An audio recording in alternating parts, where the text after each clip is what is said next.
Indian பார்ட்டியில் இந்திய அரசியலமைப்பு இந்தியன் கான்ஸ்டியூஷன் பற்றி பார்க்க போகிறோம். ஆங்கிலேயர்கள் வந்து இந்தியாவில் வந்து அரசாங்கம் பண்ணுறாங்க. இந்தியர்களுக்கு எந்த நல்லதுமே நடக்கலை. அதனால் இந்தியர்கள் தங்களுக்கான அரசமைப்பு வந்து இந்தியர்களே உருவாக்கணும்னு சொல்லிட்டு கருத்தை வந்து காந்தி வந்து முன்வைக்கிறாரு. 1922 அமைச்சர் தூதுக்குழு திட்டம் வந்து உருவாகுது. 1946 உருவாகுது. திட்டத்தின்படி தான் இந்திய அரசியல் நிர்ணய சபை வந்து உருவாகுது. இந்திய அரசியல் நிர்ணய சபையில் வந்து உறுப்பினர்கள் இருப்பாங்க. மொத்தம் எத்தனை பேர்னா 389 உறுப்பினர்கள் வந்து இருப்பாங்க. அதெல்லாம் சேர்ந்து வந்து இந்திய அரசியலமைப்பு வந்து உருவாக்குறாங்க. 389 பேர் ரொம்ப இம்பார்ட்டன்ட். யாருன்னு கேட்பாங்க. 3 பேர் யாருன்னா மாகாண முதன்மை ஆணையர்கள் 3 பேர் இருப்பாங்க. பலுசிஸ்தான் சார்பில் வந்து ஒருவர் இருக்கார். சுதேச அரசியல் நியமன உறுப்பினர்கள் வந்து 93 பேர் இருக்காங்க. மாகாண பிரதிநிதிகள் வந்து 292 பேர் இருக்காங்க. மொத்தம் 380 உறுப்பினர்கள் வந்து இந்த இதில் இருக்காங்க. அரசியல் நிர்ணய சபையின் தற்காலிக தலைவர் யார் இருந்தார்னா சச்சிதானந்த சின்ஹா. இவர் வந்து தேர்ந்தெடுங்க சொல்லிட்டு ரெக்கமெண்ட் பண்ணுறது யாருன்னா ஜேபி கிருபாலனை வந்து இவர் வந்து தேர்ந்தெடுங்க சொல்லிட்டு ரெக்கமெண்ட் பண்ணுறாங்க. நிரந்தர தலைவர் யாருன்னா ராஜேந்திர பிரசாத். துணைத் தலைவர் யாருன்னா HC முகர்ஜி, VT கிருஷ்ணமாச்சாரியா. அரசமைப்பு நிர்ணய சபை பார்த்திங்கன்னா ரொம்ப இம்பார்ட்டன்ட்டு. இந்த அரசமைப்பு வரைவு குழுவின் தலைவராக வந்து காங்கிரஸ் வந்து அம்பேத்கர் வந்து தேர்ந்தெடுக்கிறாங்க. அம்பேத்கர் ரொம்ப இம்பார்ட்டன்ட் பர்சனு. இவர் தான் இந்திய அரசியலமைப்பு தந்தைன்னு சொல்லிட்டு அழைக்கிறாங்க. இந்திய அரசியலமைப்பு காரணமே அவர் தான். இவர் தான் சட்ட வரைவு குழு தலைவர் டாக்டர் அம்பேத்கர். இந்திய அரசியலமைப்பு வந்து பார்த்திங்கன்னா யார் வந்து கையால் எழுதுகிறாங்கன்னா பிரேம் பெகரி. சட்டத்தை வந்து பிரேம் பெகரி, நரேன் ரைஜடா இவங்க தான் கையால் எழுதுகிறாரு. இந்த புத்தகம் வந்து இந்திய அரசியலமைப்பு வந்து இந்தி மொழியில் யார் எழுதுகிறாங்கன்னா வசந்த் கிருஷ்ணன் வைத்தியா. இந்த புத்தகம் பார்த்திங்கன்னா எப்போ வெளிவந்துச்சு, எப்போ ஏற்றுக்கொள்ளப்படாங்க கேட்பாங்க. ரொம்ப இம்பார்ட்டன்ட், வாட்ச் பண்ணுங்கள். அரசியல் நிர்ணய சபை கூட்டத்தொடர் வந்து பார்த்திங்கன்னா மொத்தம் வந்து 11 அமர்வாக நடைபெற்றது. அமர்வுன்னா என்னென்னா கூட்டம். அந்த ஒரு அமர்வு பார்த்திங்கன்னா 8 நாட்கள், 10 நாட்கள் இல்லை 11 நாட்கள் அப்படி நடக்கும். மொத்தம் 11 அமர்வாக நடைபெற்றது. அதாவது அரசியல் நிர்ணய கூட்டம் வந்து 166 நாட்கள், மொத்தமாகவே 166 நாட்கள் தான் நடைபெற்றது. அது 166 நாட்களையும் டிஸ்கஷன் பண்ணாங்க. இந்திய அரசியலமைப்பு வந்து எப்படி சேர்க்கலாம், சேர்க்கக்கூடாது, எதை நீக்கலாம், எதை ஆட் பண்ணலாம் சொல்லிட்டு டிஸ்கஷன் பண்ணுறாங்க. 60 நாடுகளில் கான்ஸ்டியூஷன்லேருந்து அந்த 60 நாடுகளில் கான்ஸ்டியூஷன்லேருந்து பாயிண்ட்ஸ் எடுக்கிறாங்க.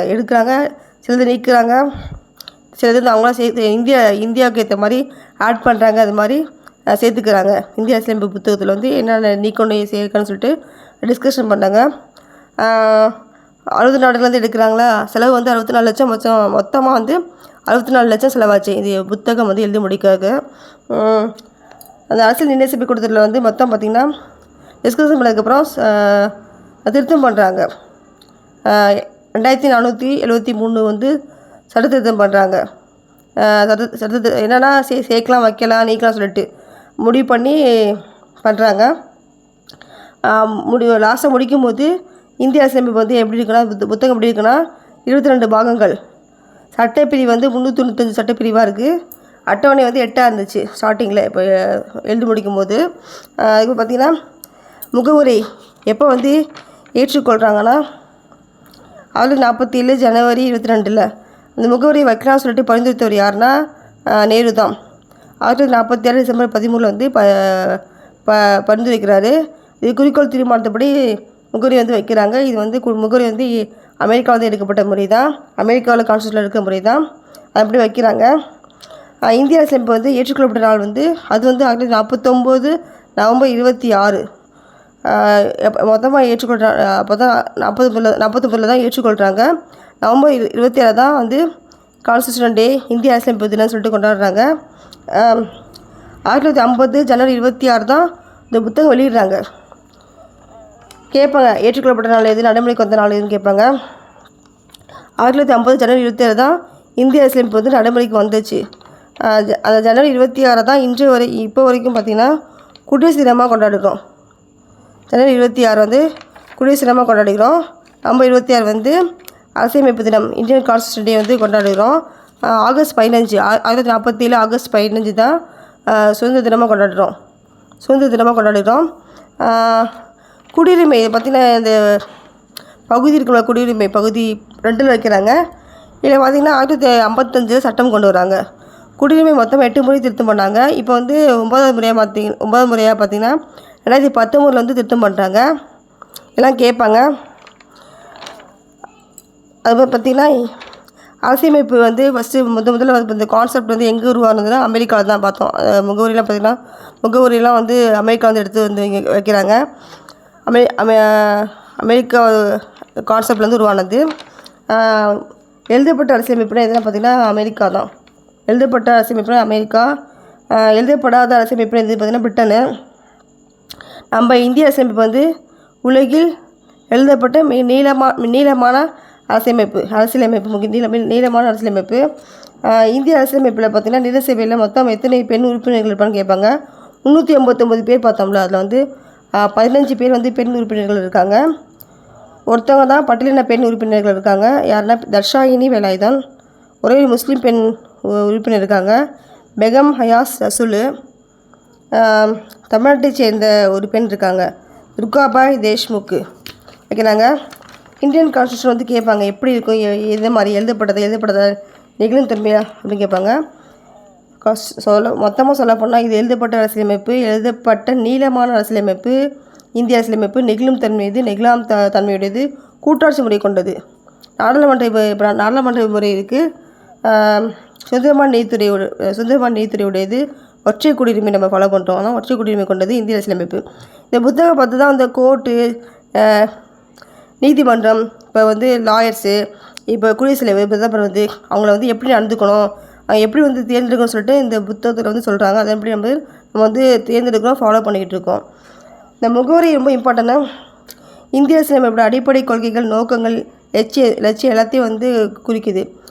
ஃபஸ்ட்டு பக்கத்தில் இருக்கிறதுனால யார் எது பார்த்தாலும் அந்த புக்கை பார்த்தாலே கண்டுபிடிச்சிடுவாங்க. ஓகே, இந்தியா வந்து இப்படி தான் இருக்கும். இந்தியா வந்து சொல்லுவாங்க இறையாண்மை கொண்ட நாடு, மக்களாட்சி கொண்ட நாடு அப்படின்னு சொல்லிட்டு. முகவரியை பார்த்திங்கன்னா ஒரே முறை வந்து திருத்தம் பண்ணிக்கிட்டாங்க. எப்போனா 1976 திருத்தம் பண்ணுறாங்க. 3 வார்த்தை சேர்க்குறாங்க: சமதர்மம், மதசார்பற்ற ஒருமைப்பாடு. ஃபஸ்ட்டு பக்கத்தில் இருக்குதா இறையாண்மை, இந்திய மக்களாக நாம் இறையாண்மை, சமதர்மம், மதசார்பற்ற, மக்களாட்சி, குடியரசு, இந்த வார்த்தைகளாக இருக்கும் ஃபஸ்ட்டு பக்கத்தில். அப்போ புரிஞ்சுக்கும், யார் பார்த்தாலுமே இந்த ஓகே இந்தியா அப்படி தான் இருக்கும். இந்திய குடிமக்களாக நம்ம அனைவருமே வந்து சமூக, பொருளாதார, அரசியல், நீதி எல்லாத்துலேயும் பாதுகாப்பு வழங்கணும்னு சொல்லிட்டு இந்த முகவரியோட நோக்கமே தான். எல்லாத்துக்குமே பாதுகாப்பு கொடுக்கணும்னு சொல்லிட்டு முகவரி வந்து சொல்லுது. இந்த பிரெஞ்சு புரட்சி முழக்கங்கள் தான் அந்த சுதந்திரம். பிரெஞ்சு புரட்சியில் வந்து முழக்கம் பண்ணாங்க. அப்போ இந்த சுதந்திரம், சமத்துவம், சகோதரத்துவம் சொல்லுவாங்க. அதை வந்து இந்த முகவரியில் வந்து ஆட் பண்ணிட்டாங்க. ரொம்ப இம்பார்ட்டன்ட் கேட்பாங்க. இந்த இறையாண்மை ரொம்ப இம்பார்ட்டன்ட். அது வந்து லத்தீன் சொல்லு, சமய சார்பின் மீது தான் லத்தீன் சொல்லு. அது வந்து லத்தீன் மொழி சொல்லு. கூட்டுத்தொடர் வந்து அரசியல் நிர்ணய கூட்டுத்தொடர் வந்து கேட்பாங்க. முதல் 2, 3வது எப்போ நடைபெற்றதுன்னு கேட்பாங்க.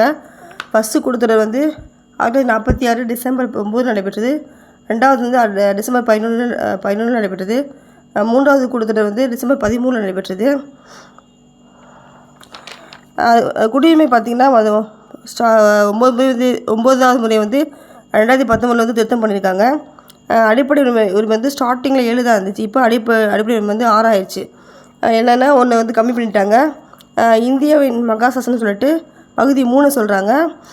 டாக்டர் அம்பேத்கர் ரொம்ப இம்பார்ட்டன்னு. அதான தந்தை. என்ன சொல்கிறாங்கன்னா இந்திய அரசியலமைப்பில் இதயம் ஆன்மா அப்படின்னு சொல்லிட்டு ஒரு பகுதி சொல்கிறாரு. என்ன பகுதினா அரசியலமைப்புக்கு உட்பட்டு தீர்வு காணும் உரிமை வந்து இதயம் ஆன்மான்னு சொல்லிட்டு டாக்டர் அம்பேத்கர் சொல்கிறாரு. இந்திய அரசியலமைப்பின் புதிமான சிறப்பம்சம் சொல்லிட்டு ஒரு பகுதி சொல்கிறாரு. எந்த பகுதினா பகுதி 4 இருக்குது.